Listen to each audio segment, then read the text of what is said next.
نافرمان اولاد ساری زندگی کا روگ ہوتی ہے۔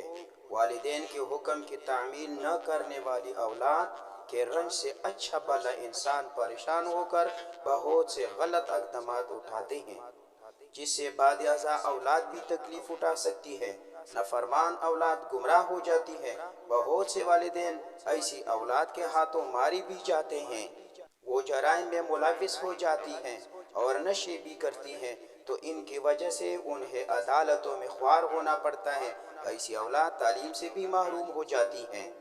لیکن کئی صورتوں میں پڑھی لکھی اولاد کے ہاتھوں بھی والدین کو تکلیف اٹھاتی پڑتی ہے۔ یہ کتنی ظلم اور شرم کی بات ہے۔ والدین جنہوں نے پال پوس کر اپنے منہ کا لقمہ اولاد کے منہ میں ڈال کر اب اسے پالا جا ہوتا ہے، وہی ان کے بڑھاپے کا سہارا نہیں بن پاتی۔ والدین کو چاہیے کہ وہ خود ایسی حالت پیدا نہ ہونے دے۔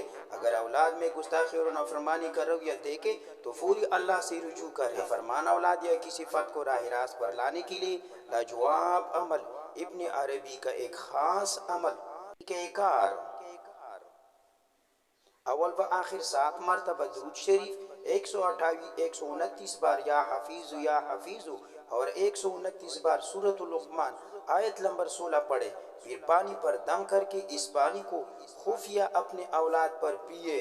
آیت یہ ہے: یا بنی انہا ان تک مثقال حبۃ من خردل فتکن فی صخرۃ او فی السماوات او فی الارض یأتی بہ اللہ ان اللہ لطیف خبیر۔